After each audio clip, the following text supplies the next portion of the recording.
The Art of the Deal, Stanford University senior fellow talks about tough trade negotiation in his views right after the break.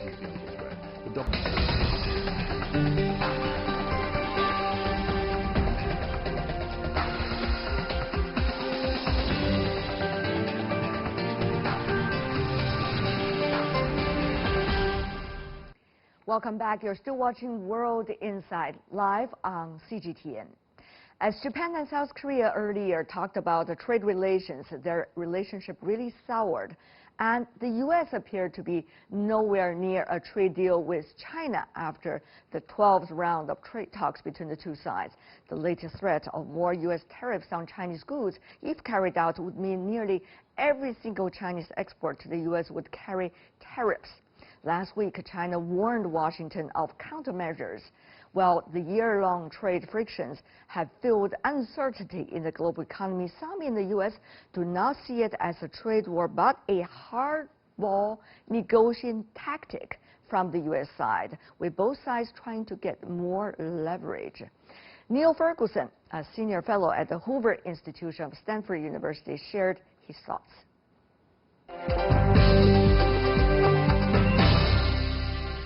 China-U.S. trade relations. This is becoming the concern of everybody in the world. As a history professor, how do you see this apparent war going on right now? Well, the first thing to say is that it's not a war, and in some ways that the phrase trade war should probably be dropped, because I think it exaggerates the extent of the trouble.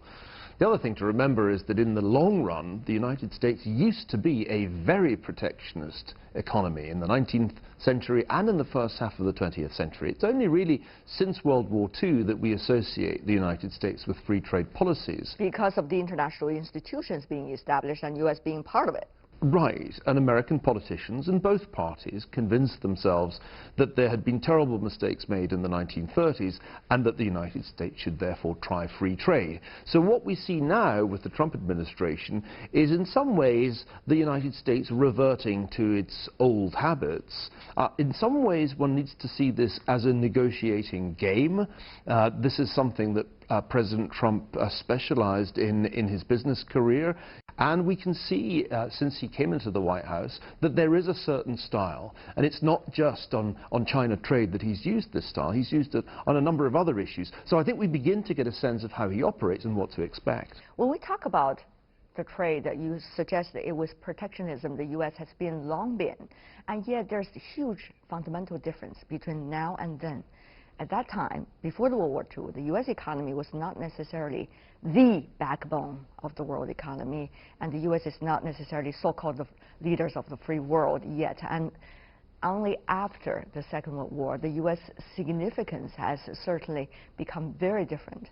And you see the international system, U.S. being an important pillar of it. And now it seems that it is going to eat its words and go back against what it originally has been its own plan, in a way. Well, we must remember, first of all, that it took quite a long time to get tariff barriers down. This wasn't done overnight after World War II. It was a series of extraordinarily hard negotiations that led to the creation of the World Trade Organization. We didn't really get to a free trade world, I think, until the 1990s, after the collapse of the Soviet Union, and arguably really not until 2001, when China joined the World Trade Organization. I think I would prefer to see this current wave of tariffs as a response to relatively recent events, and in particular the consequences of China's membership of the WTO and its very rapid rise to near equality with the United States. It would have been a little strange if one American administration after another had simply said, hey, it's okay, as China gradually approached and then overtook the United States. Some kind of reaction was probably going to come. So I think this is best understood as a kind of backlash by the United States, not just by one man, but by many, many Americans, to a period of very free trade dating from 2001. If you look at that, that's an interesting picture, isn't it? You just to help to illustrate. You seem to emphasize a lot, Professor Ferguson, about China's participation into the WTO and China's contribution as a result of that, and also its achievements as a result of that. And therefore, when the United States is looking at China, can they be able to consider China just as a player, but not as an important player? After all, China's size of the market, the potential of its growth, could be still very significant. But then on the other hand, Professor, your argument as well, when the two powers seem to be getting ever closer to one another, is it destined to be a so-called Sisyphus trap? No. Well, I think this is why I want to distinguish between a trade war and an actual war. Many people worry that the rise of China might ultimately lead to a conflict involving arms, but I don't think that that's on the cards at the... But you don't need to have arms these days to have a war, quote-unquote, Professor. You know that better than I do. A trade war is enough to destroy everybody, China, United States, and others as well. I think that's just overstating it, to be honest. The tariffs that have been imposed, as I mentioned, should be regarded as part of a game. The goal is to renegotiate the trade relationship.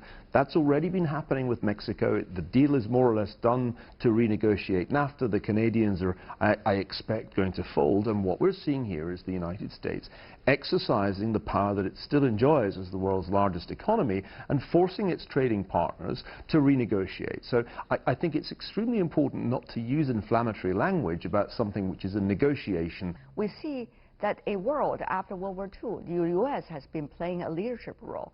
Do you see the U.S. is receding from that role as a result of the recent withdrawals from international organizations and as a result of the U.S. asking for America first? Arguably, that's what the president should do as a president of a country, but on the other hand, the U.S. does have an international role to play. Many people feared when President Trump was elected that NATO would be under threat, that the United Nations would be under threat, the WTO would be under threat. But at this point, you can't say that the United States has withdrawn from those organizations. In fact, I think it's using them quite effectively. And that's the critical thing. What people don't like about America First is that it is what it says. It's a primacy of national interest as opposed to the kind of global-only that previous presidents have talked. Putting the national interest first is not something that is wrong per se. America First is a slogan that was first used by Woodrow Wilson.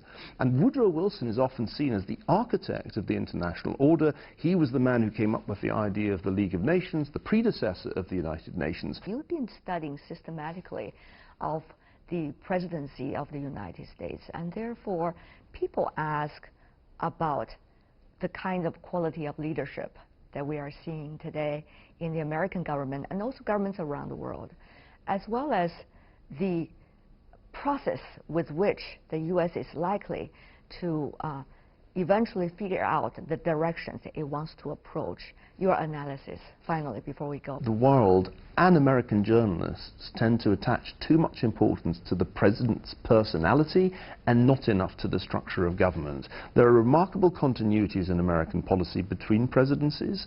You can see a continuity in the America First policy going back to Woodrow Wilson. You can see tariffs being used as a tool in trade in the 1970s by Richard Nixon and Gerald Ford.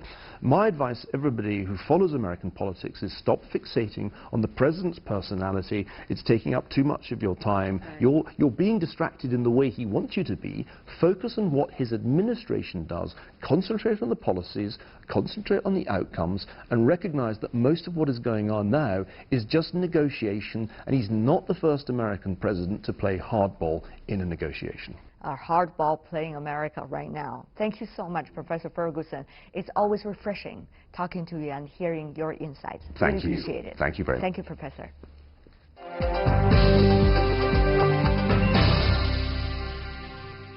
Niall Ferguson, Senior Fellow at the Hoover Institution of Stanford University, talk about the art of tough trade negotiations as he sees it. And that is all the time we have for today. If you'd like to see more, try to find us World Insight CGTN into your search engine or check out our YouTube channel. Follow us on Twitter, Facebook, and Sina Weibo. From me, Tian Wei, and everyone on the World Insight team, thanks for watching and tune in again next time for more insights across China and around the world. Good night.